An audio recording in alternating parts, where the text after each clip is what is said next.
This is a short video to cover a couple of the things that have been added to UltraLight version 1.3.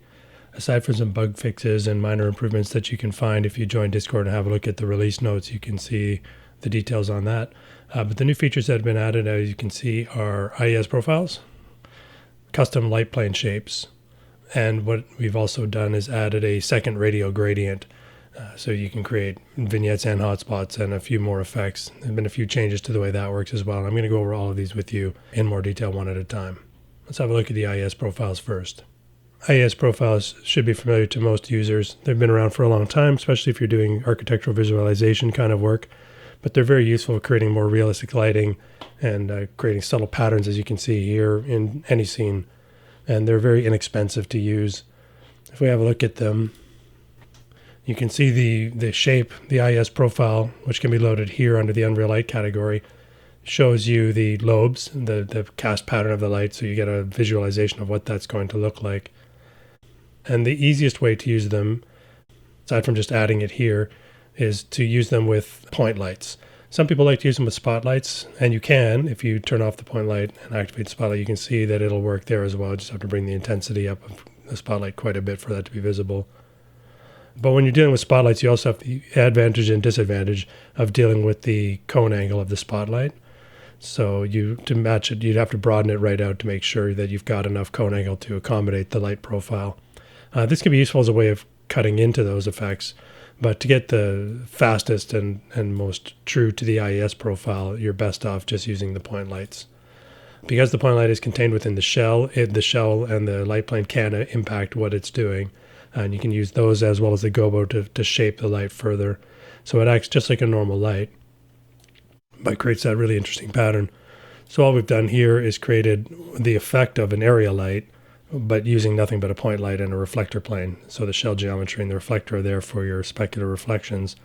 And then just by using the point light with the IES and softening up the shadows, it creates a very similar to a area light kind of effect with a very cheap light. So I've just stretched out the width to sort of match the approximate width of the dish, and then just soften it up till it visually feels good to me. And the nice thing about, again, the UltraLight is having that independent control of these items. So you can also, if you wanted to, grab that light and move it relative to the source to create all kinds of different effects. So you can, again, have that control of where your reflection's sitting in the scene and the light sitting in the scene and create some really interesting stuff. Just like always, you can duplicate any of these elements and create really complex light sources that are still basically all acting as a single item that can be moved around and adjusted as a single unit. So undo all that. IES profile is very straightforward. They react to all the other parameters, so the point light color will affect them. Yeah, it acts just like a regular Unreal Light.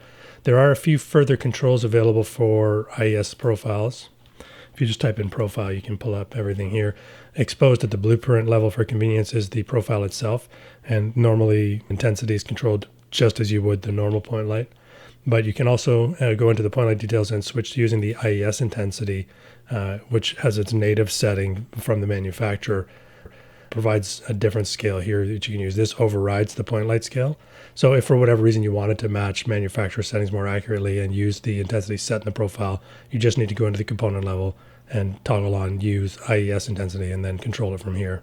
If you turn that off, it reverts back to using the controls that are at the blueprint level. Next up, the radial gradients have been expanded. Just zoom in on that. You'll notice now, if you look at the radial gradient section, that there are two radial gradients. And the purpose of this is that you can now create a hotspot and a vignette.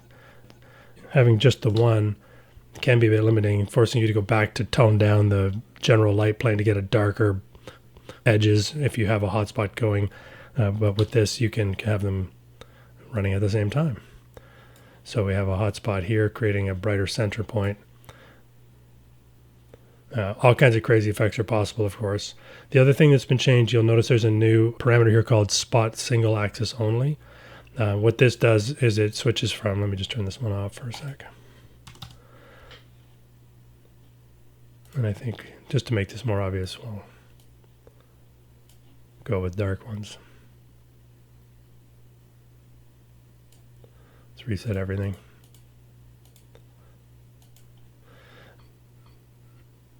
Yeah, so we've got radial gradients like we had before.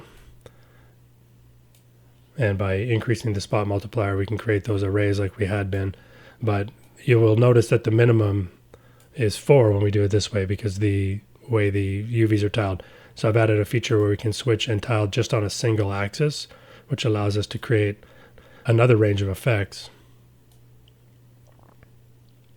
to create, different patterns, but also just to create small rows of lights.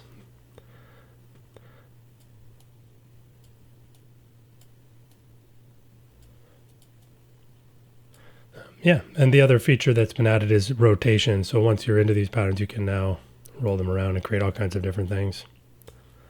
Again, switching back to that will give you your grid again.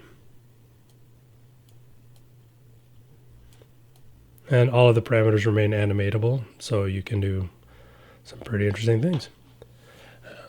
There'll be a few examples in the file here to show you the kind of stuff that's possible, but even keeping it simple with just that, having the hotspot and the darker vignette is a pretty handy add. The last new add for version 1.3 is custom light plane shapes. This is one I think is going to be extremely handy for a lot of people. You can see a few examples here. You can use any arbitrary static mesh. This is actually just a sphere that's been carved out using the gradients rather than creating a curved custom plane by making a simple sphere and using the frames, I believe is 90% of it. Look at the frame gradients. I turn that off.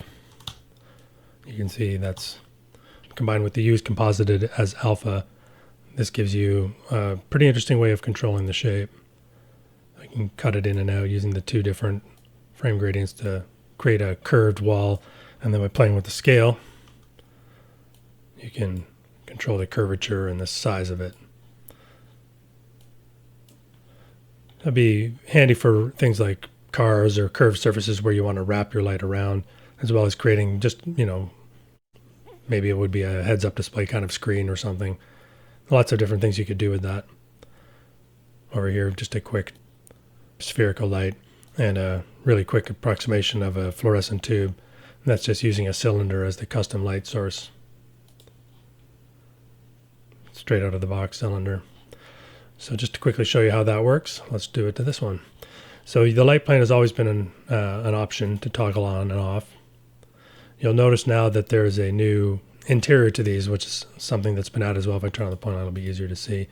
The inside of these is now white, which creates a little bit more of a realistic light if you're using without the light plane and an area light or any other kind of light inside the shell. The shell will interact a little more realistically. Again, you don't have to use that, but it's there if you want it. But by using the light plane and turning off the shell and switching to custom light plane shape by activating this, we can choose whatever shape we want. Let's grab that sphere again. There is a high-res sphere and an inverted one, which you can use to create curved surfaces facing camera. And then by using the composited as alpha feature, as well as switching to a transparent material, you can create some pretty cool light source shapes. Turn the frame on.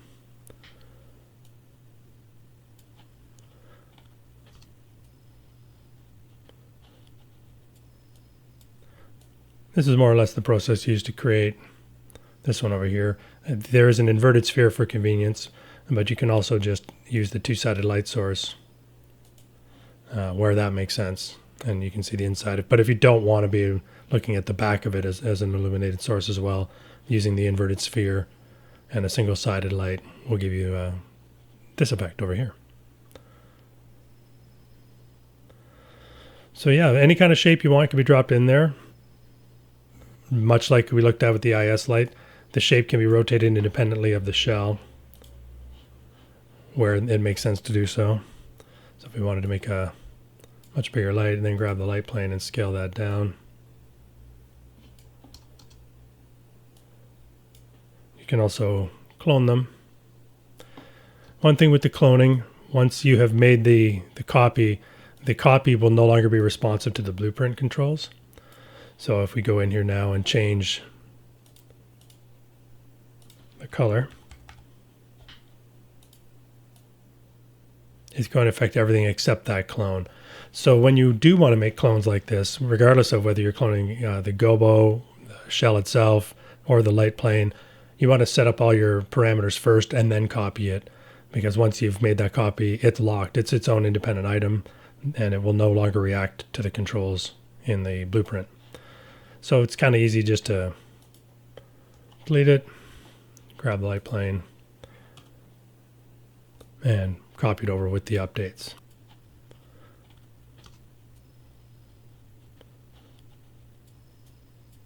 Go back to the blueprint level and take that intensity up. Again, because there's a copy, only one is going to be affected. That gives you a quick overview of those new features. Again, check the Discord channel and look at the release notes to see where the other little tweaks and changes have been made.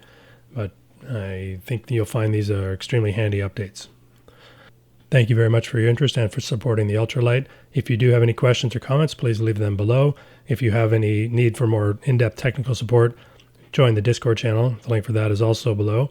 And that's where you'll find the channel for paid customer support, and general questions can be answered there. Thanks again. Have fun.